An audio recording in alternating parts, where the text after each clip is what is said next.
I can't tell you how much Twilight Princess reeked of trying to be the actual sequel to Ocarina of Time. At the time, Shigeru Miyamoto was devastated by the poor success of The Wind Waker. The American fanbase simply couldn't accept Wind Waker as a true Zelda game when it first came out. So what did this man do? He did the exact opposite for everything he had done for The Wind Waker. I kid you not, this is what I really felt while playing Twilight Princess right after The Wind Waker. Oh, you guys hated sailing around the sea? Here you go, a new Hyrule for you guys to ride your trusty opponent around. I mean, who needs timelines and all this stuff, am I right? Oh, so you guys really didn't hate the live expressions they had in Wind Waker? Who cares? I'm gonna make them into soulless puppets since you guys hated Wind Waker. Fuck! Shigeru Miyamoto probably wasn't that fond of making this game, since I've heard that this game was precisely made only for the American fans, since they really couldn't accept the Wind Waker. And for me, due to the fact that I live in Korea and my Wii was made in America, I was severely late when I first tried this game. Yeah, I couldn't play the game even if I wanted to because it would have been region locked. I eventually played this game on the emulator and remembering it not to be that enjoyable. So my hopes were low for this game. And what did I feel after playing it again?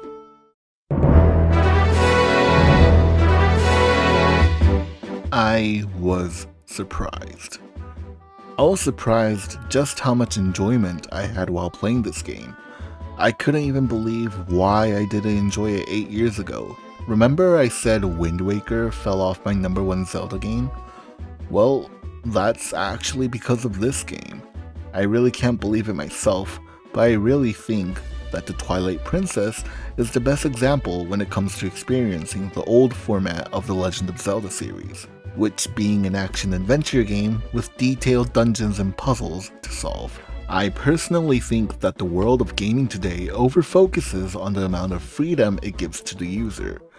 While having freedom surely is enjoyable in some conditions, the non-linear structure makes it hard for a detailed and sophisticated story to take place for these kind of games. That's why most open-world games focus on the adventure itself rather than the story. However, no matter what people say about how the first Zelda was made with the mind of an open-world concept, I personally think that Zelda gained its popularity thanks to its epic story, linear progression, and detailed dungeons and puzzles. Ocarina of Time was the big milestone for the Zelda franchise, and Ocarina of Time was all about these factors. That's why the Zelda team focused on maintaining that structure for all these years, until Breath of the Wild, obviously. Twilight Princess is a game that reeks of this concept, bringing Zelda to its roots of how it earned a major success, and I miss this kind of Zelda. All the dungeons had a similar difficulty while having different themes. You had to save monkeys in a forest, help the Elder Gorons, go underwater, travel through a desert, the list goes on and on. The abundance of dungeons doesn't mean they lack quality. I actually think that the structures of Twilight Princess's dungeons were one of the most detailed dungeons throughout the whole Zelda series. Some dungeons didn't even feel like dungeons, which was cool. Snow Peak Ruins is literally just a mansion, and the last dungeon is just Hyrule Castle. This casually made the land of Hyrule more believable and immersive. But what I really loved about this game wasn't the dungeons. I loved how epic this game felt. I really agree to what KingK stated about this game, so check out his video about Twilight Princess if you have the time. Bringing the same quote from what KingK said, "This game is epic, and I mean epic. You know, before people ran that word to the ground and lost all its meaning. Twilight Princess is full of dramatic situations with expectable cliches. Kidnapping, loss of memory, showdowns, sacrificing for another, hidden identities, you name it. But the main point is that the progress of doing this is enjoyable. It feels like watching a movie during specific situations. The first moment I felt this was during the fight with King Bulblin on the Bridge of Eldin. The showdown-like concept with the sun setting, striking each other while passing by, just to turn around for another match, was the sort of classical moments that I needed in this current day. Even the horse riding in this game felt great. The way they animated horse riding really makes you feel the speed you're gaining when traveling on Epona.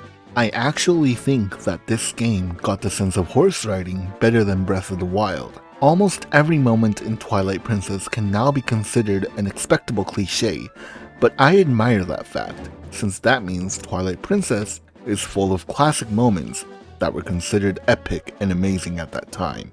And I agree, playing Twilight Princess in today's perspective was like watching a classic action movie. You know what's going to happen, you know how epic it's going to be. That itself was enjoyable for me. I started this game with the mindset of trying to finish it as fast as possible, since I really didn't have a lot of time. However, as I started making progress, I found myself having fun and enjoying the dramatic moments that happened throughout, especially during the last part of the game. And all of that epicness leads to Ganondorf, just sitting there on the king's throne, smirking as if he's enjoying this moment. In fact, Ganondorf was actually my favorite character in Twilight Princess. The amount of personality he brings to the table despite his short amount of screen time was astonishing. His hand holding on Midna's helmet only to crush it into pieces like it was nothing actually made me angry and wanted him down on the floor. The way he charges into Link during the horse ride session rather than running away gave me the shivers. I felt overwhelmed by his actions. I really felt like I was going to lose. This is a hard feeling to get in a game where you get infinite amounts of retries. It felt climactic. The way he acts during the final battle was also overwhelming. The way he slowly walks towards me, as if I'm no threat, and the cocky hand gestures he makes were really terrifying for me, I'm not gonna lie. Even the way he dies was believable, refusing to stay down until the very end. Even in Korea, we have a joke about how only Chads die standing, and well, I guess Ganondorf is a Chad. Everyone knows how lovable Midna is as a character, so I'm gonna skip that since I don't have that much time. I really need this video on YouTube at least before Friday ends. What I find unfortunate from this game is the relationship between Link and Zelda. This game is definitely the only 3D Zelda main series that lacks any sort of real connection between Link and Zelda. Link actually has more connections to his childhood friend, Ilia. Heck, the main princess in this game actually feels like Midna. It felt kind of funny seeing Link run to Midna at the end of the game, leaving Zelda alone. I wish Link and Zelda had a little more interaction with each other, since, you know, the game is called The Legend of Zelda, not The Legend of Midna or whatever, you get the point. What I also didn't like that much was the Twilight sections of this game. Searching for bugs just wasn't that fun. You know, but it could have been worse, right? I mean, what if there was a time limit and like, you know, monsters followed you around that kill you in one hit, right? Right? That's all I really disliked about Twilight Princess. Link's face expressions were definitely nerfed compared to the Wind Waker, but it gets the job done when it needs to, so I'll give it a pass. If you want to play a Zelda series that resembles the old structure the most, I highly recommend you play the Twilight Princess.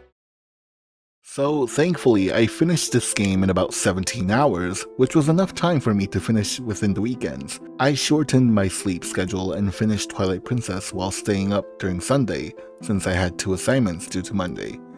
The next game was set to take about 37 hours to finish, so I estimated for it to take about 20 to 22 hours regarding my experience. I was still worried though, since I never got to play the next game.